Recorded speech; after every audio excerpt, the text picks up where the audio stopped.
brought to you by Higher and ITEL. Who got a fever? Sonido Inmersivo. Conectado.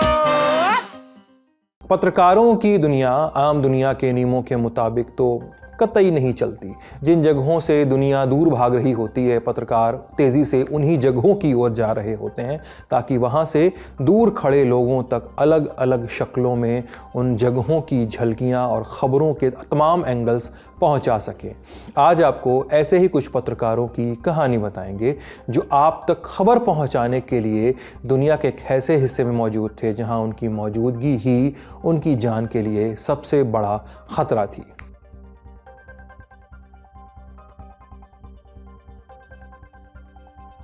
ये तस्वीरें देखिए, ये तस्वीरें गाज़ा पट्टी से हैं। आप एक वैन देख सकते हैं जो जल चुकी है और जल जाने के बाद भी लाल अक्षरों में लिखा प्रेस दिखाई दे रहा है। 25 दिसंबर की रात इस सैटेलाइट वैन में 5 लोग सो रहे थे। वैन पर प्रेस का ठप्पा लगा था और उन्हें उम्मीद थी कि वे सुरक्षित हैं, लेकिन रिपोर्ट्स के मुताबिक 26 दिसंबर की सुबह यह वैन इजरायली हवाई हमले की चपेट में आ गई और इसमें मौजूद 5 लोग मारे गए। उस वक्त ये वैन सेंट्रल गाज़ा के अल अवदा अस्पताल के पास खड़ी थी। इसी अस्पताल पर 24 दिसंबर को इजरायली हमला हुआ था।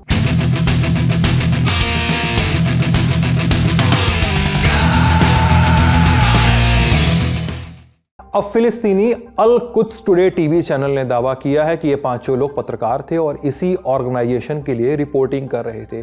उस वक्त ये लोग अस्पताल के इर्द गिर्द रिपोर्टिंग के लिए जमा भी थे। इजरायली मिलिट्री ने इस पर अपना पक्ष रखा है, कहा है कि इस गाड़ी में इस्लामिक जिहाद से जुड़े लोग थे, इसलिए इसे निशाना बनाया गया और आने वाले दिनों में भी हम आतंकियों के खिलाफ ऐसा बर्ताव करते रहेंगे।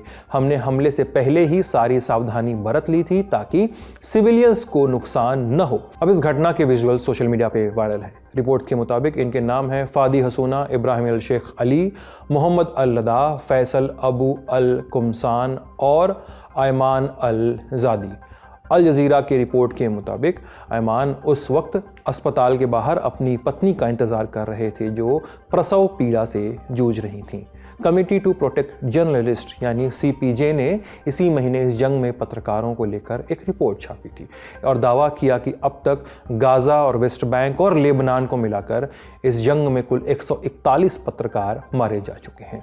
49 रिपोर्टिंग के दौरान घायल हुए और 2 मिसिंग हैं और 75 को गिरफ्तार कर लिया गया है। CPJ ने 1992 में इस तरह की छानबीन कर डेटा इकट्ठा करना शुरू कर दिया था। तब से लेकर अब तक ये पत्रकारों के लिए सबसे बुरा दौर रहा है। अल कुद्स चैनल ने ही एक स्टेटमेंट जारी कर इसकी जानकारी दी है। इजरायली सेना इन आरोपों को खारिज करती रही है। उसका कहना है कि वो जानबूझकर पत्रकारों को निशाना नहीं बनाती है। उसने हमास पर पत्रकारों और नागरिकों के इर्द गिर्द छुपकर मिलिट्री ऑपरेशन चलाने का आरोप भी लगाया है। उसने गाज़ा में कुछ पत्रकारों पर मिलिटेंट्स के साथ कनेक्टेड होने का भी आरोप लगाया है। अब आपको 5 ऐसे बड़े नाम और वाक़ये बताते हैं जब इस जंग में पत्रकार मारे गए। पहला 31 जुलाई 2024 अल जज़ीरा के इस्माइल अल गुल और उनके कैमरामैन रामी अल रिफ़ी। इसी दिन तेहरान में इजराइल ने हमास के पॉलिटिकल चीफ इस्माइल हानिया की हत्या की थी। ये दोनों पत्रकार हानिया के हमास स्थित घर के आसपास रिपोर्ट करने पहुंचे थे। दूसरा 1 जुलाई 2024 शम्स न्यूज़ के मोहम्मद महमूद अबू शरिया। मोहम्मद उस वक्त पश्चिमी गाज़ा में रिपोर्टिंग कर रहे थे। तीसरा 1 दिसंबर 2023 मुंतशर अल सवाफ, तुर्की की अनादोली एजेंसी के कैमरामैन। चौथा 15 दिसंबर 2024 अहमद अल लूह, अल जज़ीरा के कैमरामैन। उस वक्त ये फ़िलिस्तीनी सिविल डिफेंस के कर्मचारियों पर एक रिपोर्ट तैयार कर रहे थे।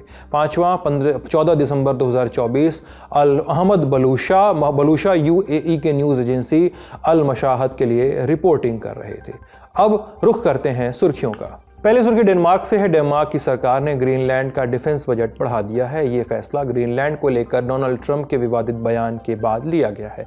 23 दिसंबर को डोनाल्ड ट्रंप ने social media platform truth social पर ग्रीनलैंड से जुड़ा एक पोस्ट किया था और लिखा था कि पूरी दुनिया की सुरक्षा के लिए हम चाहते हैं कि ग्रीनलैंड अमेरिका का हिस्सा बन जाए।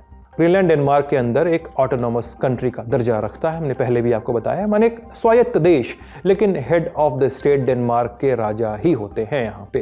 डोनाल्ड ट्रंप के बयान के अगले ही दिन ये फैसला सामने आया है। डेनमार्क के रक्षा मंत्री ट्रॉल्स लुंड पॉल्सन ने इसकी जानकारी दी और कहा कि अब ये बजट करीब 12,000 करोड़ रुपए कर दिया गया है। दूसरी सुर्खी सीरिया से है। सीरिया की नई सरकार ने दावा किया है कि उसे बड़ी मात्रा में कैप्टागॉन पिल्स मिली हैं। ये स्टॉक उन्हें असद सरकार के कार्यकाल से चली आ रही फैक्ट्रीज से मिला है। सीरियन अधिकारियों के मुताबिक उन्होंने ड्रग्स का एक बड़ा स्टॉक जला दिया है। इसमें कैप्टागॉन की 10 लाख गोलियां भी शामिल थीं। कैप्टागॉन दरअसल एक बैंड नशीली दवा है। रिपोर्ट्स के मुताबिक पूर्व राष्ट्रपति बशर अल असद के शासन में सीरिया के एक्सपोर्ट का एक बड़ा हिस्सा ये दवा ही थी। 2011 में शुरू हुए सिविल वॉर के दौरान कैप्टागॉन का प्रोडक्शन बहुत बढ़ गया था। इससे सीरिया की इकॉनमी को बहुत फायदा होता था। लंबे समय से बशर के भाई और सैन्य कमांडर माहिर अल असद पर सीरिया के कैप्टागॉन व्यापार को संचालित करने का आरोप लगता रहा है। इसके बाद सीरिया को एक्सपर्ट ने नार्को स्टेट का दर्जा भी दे दिया था। अब जाते जाते दुनिया भर से क्रिसमस सेलिब्रेशन के कुछ विजुअल्स देखते जाइए। सबसे पहले उन देशों का रुख करते हैं जहां जंग के दरमियान यह त्योहार मनाया गया। यूक्रेन से ये तस्वीरें देखिए।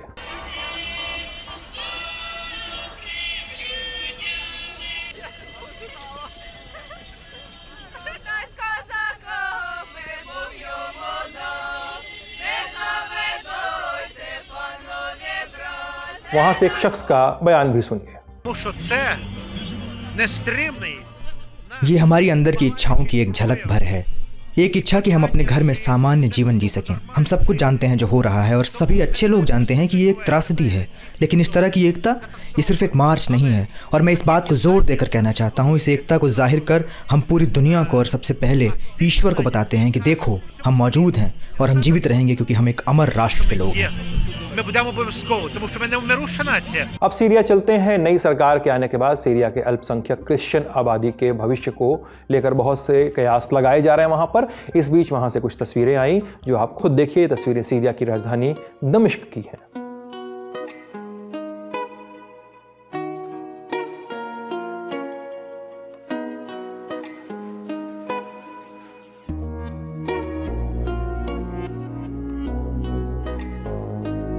अब राजनीतिक तनाव से जूझते साउथ कोरिया से कुछ तस्वीरें देखते हैं।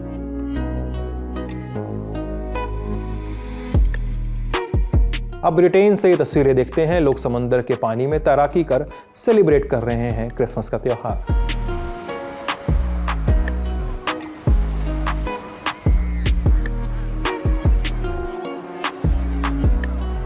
अब जीसस क्राइस्ट के जन्म स्थान बेथलेहम की तस्वीरें देखिए। ये शहर जेरूसलम से लगभग 10 किलोमीटर दूर दक्षिण में बसा हुआ है, लेकिन जंग की वजह से यहाँ इस बार क्रिसमस की धूमधाम देखने को उतनी नहीं मिली।